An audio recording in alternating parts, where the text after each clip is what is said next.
It is time to grow. Are you someone who desire to be more, to do more, to have more? Are you someone who is tired of the status quo and looking to get to the next level?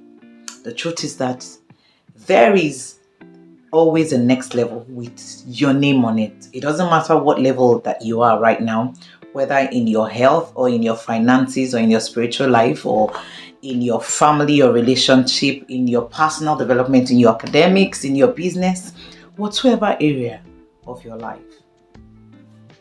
There are times where you get to that stage like a brick wall and you just feel like, is this all? There must be more. And every single person on earth reach that stages in life at one particular time or the other.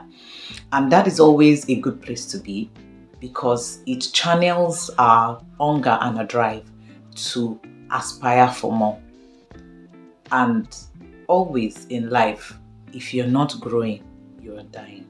I've heard that statement by so many motivational speakers over and over again. Even the Bible says in 2 Peter 3:18, it says, grow in grace and in the knowledge of God. So growth is a way of life. I remember primary school or secondary school, yes, we're taught that living things grow.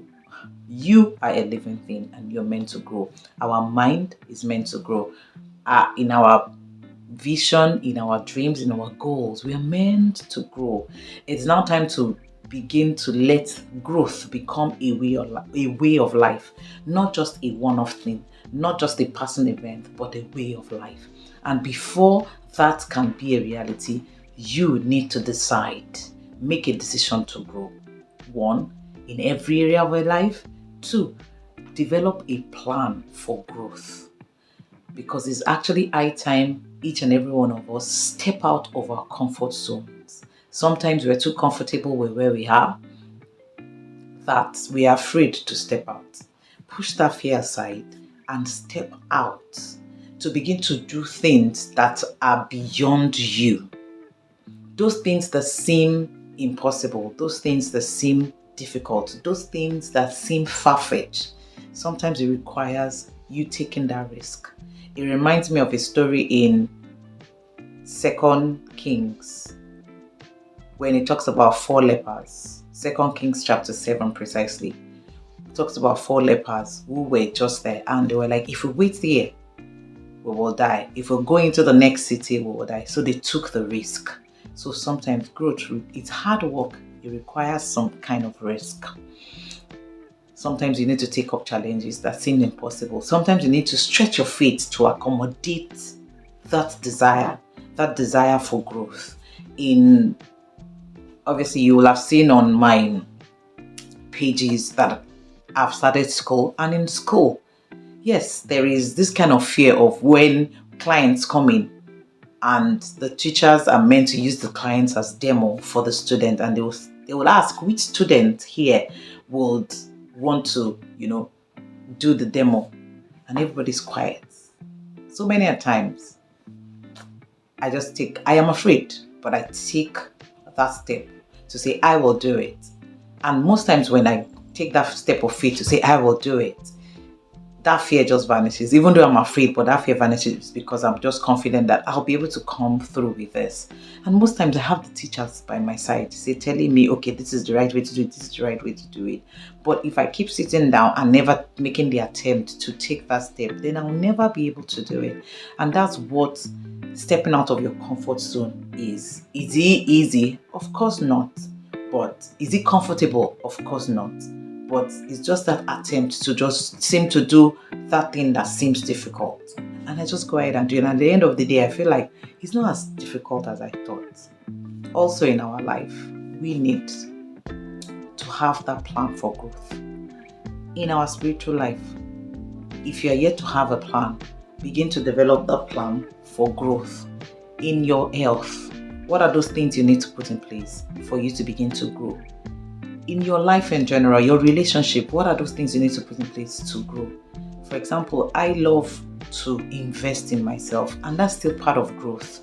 In the past couple of weeks we've been talking about what is the state of your garden. We talked about cultivating your body, cultivating your mind, and cultivating your spiritual life. If you're yet to watch those videos, please kindly go watch it.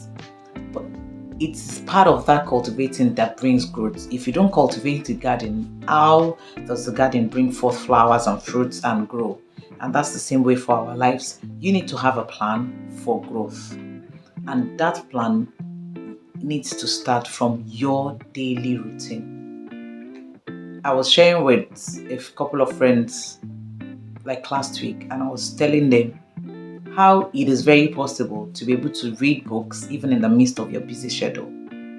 Sometimes we look for that plenty hours, but all you need is 15 minutes or 20 minutes a day. If you commit to 20 minutes a day of reading, do you know that in a month you have actually read for 10 hours?